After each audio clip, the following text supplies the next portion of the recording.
Galatasaray's dream season is over. Why do I say that? Every year when we go deep in the Champions League, what happens? We don't win the league. Like in 2013, we beat Juventus, went deep in the Champions League, finished second in the league, right? So a season where we would win the league and the Turkish Cup and go to the final 16 of the Champions League would rank up there as one of our best seasons ever, wouldn't you think? Not as high as winning the, UEFA Cup, but right up there, probably second best, maybe third at least, right? Not anymore. You beat Gençlerbirliği in Ankara last weekend, then you proceed to lose to them 2-0 at home. You don't score a goal at home in the Turkish Cup. This very day last year, away at Konya, with what I'm starting to think was a better team, we win 5-1. Osimhen, I think, had a hat trick. We just rolled. We're in a streak where we were beating people 4-0, 2-1, 3-0, 5-1, just rolling. We are not doing that right now. And let me just tell you, I am not a fan of playing a big substitute lineup in a game like this, and then when you're in trouble, bringing all of your starters off of the bench when they probably didn't think they were going to play, would not even have to play. Some of them, like Abdul Karim and Davidson, weren't even on the bench. They were in the stands. And then they come into the game, and you don't bring them in to the 60th minute. And you know how it is. When you come in, you can't just get in the flow of the game right away. Like when the game starts, both teams are trying to get into the flow of the game, right? And so that's why you don't see a lot of goals in the first 10, 15 minutes usually in a game.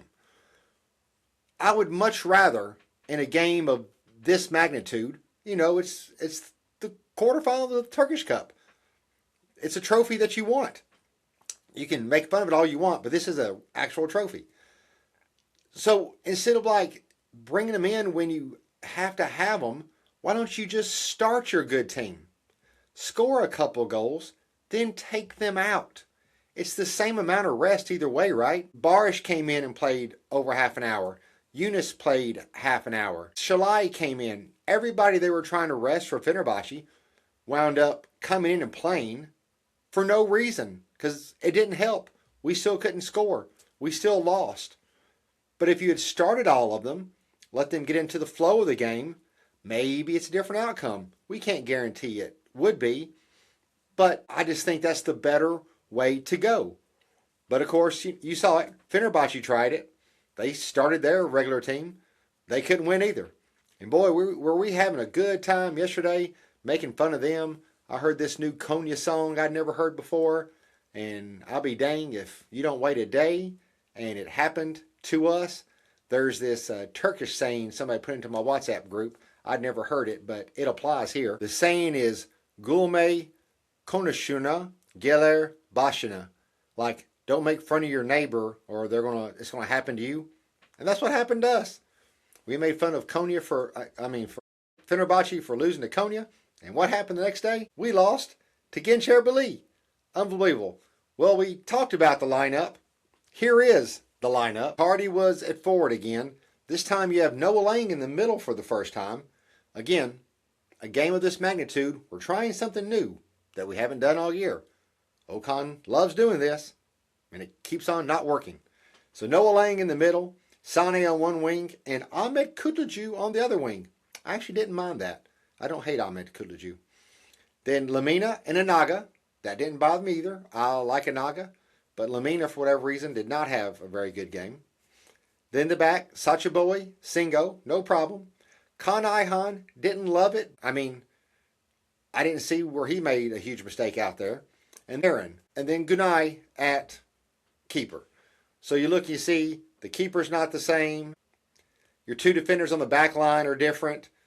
Aaron comes in and out, so that's nothing bad. Herrera's out for Anaga. Then Yunus, Sara, they're not at 10. They said Osimhen might play.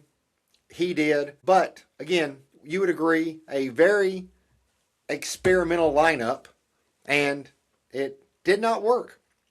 So, personally, Not only am I upset that we lost, but I'll be in Istanbul. I was hoping to go to a Turkish Cup semifinal game, which has been taken away from me now. So that's a drag. Pay for the plane ticket. You might as well go to as many games as possible, right? But I won't be going to that. If I do, I'll be watching somebody else play besides us. And speaking of watching people play, if you want to watch things from out of your market, another country, or when you're online, you don't want evil dark web people trying to come in and get you, then you need NordVPN.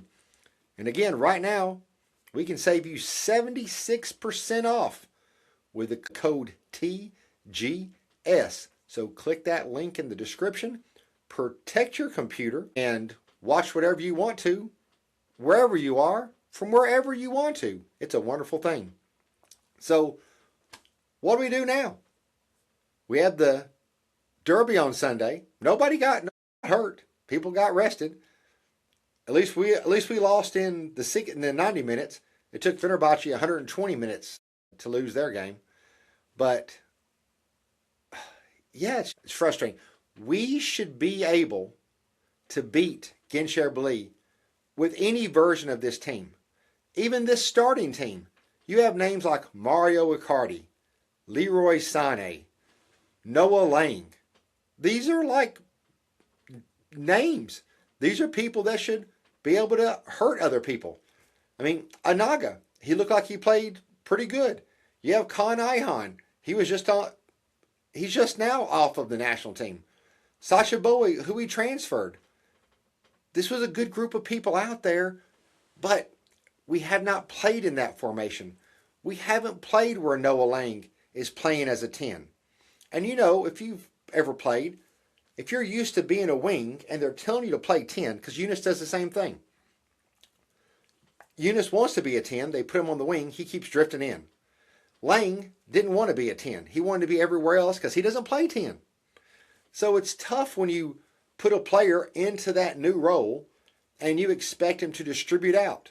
Icardi got very little service. Now, Icardi did have a great chance in the first half. I thought he should have scored it.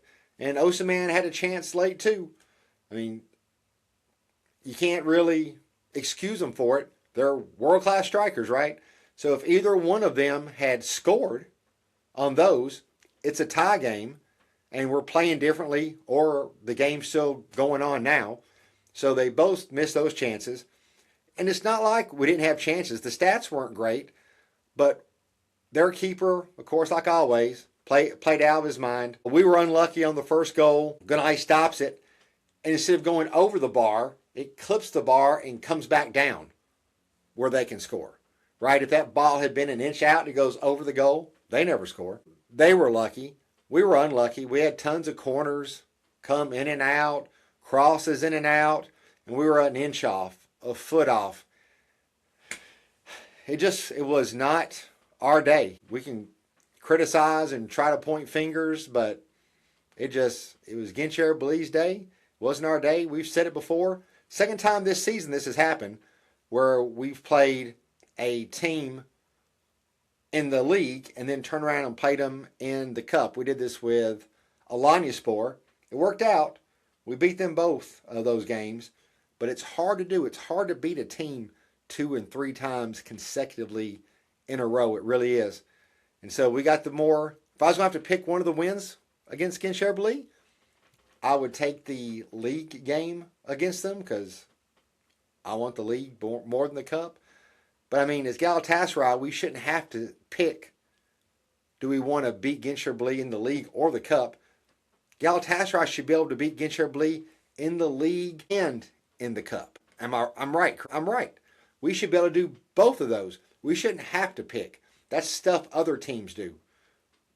But the reality is we're not playing as good as we were earlier in the season. And if we have an off day like this, we just don't have the talent and fluidity to come back from a goal or 2 down every time like we have in the past.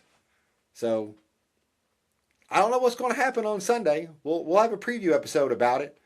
But right now you got 2 teams coming in who got upset in the Turkish Cup and neither one of them could score. So nobody's marching into Rams Park with their chest high on Sunday. Everybody's going to be kind of drag ass in because, I mean, it's a huge game, but this is going to be a tough one to get over for both teams. You heard Tedesco after the game yesterday with Fenerbahce. He said that second Reese goal was still with them, still bothering them. That's why they played so poorly in their game. I don't think we played poorly today. I just don't think we executed whatever the game plan was. I couldn't really tell. We just didn't execute it very well at all, and that's why we scored 0 goals, and that's why we're out of the Turkish Cup, and that's why the dream season is over. All we got now, we got to win that league. We got a 4-point lead with 4 games to go, and the Fenerbahce game on Sunday, win that, we're all happy again. But shoot, the way it's looking now, that's going to be like a 0-0 draw. Who knows? Who knows? But thanks for watching. Tough loss today. But if you liked the video, please give us a thumbs up. If you really liked it, please subscribe. And next time I see you, I'll be in Istanbul. Hadi en büyük cimbom.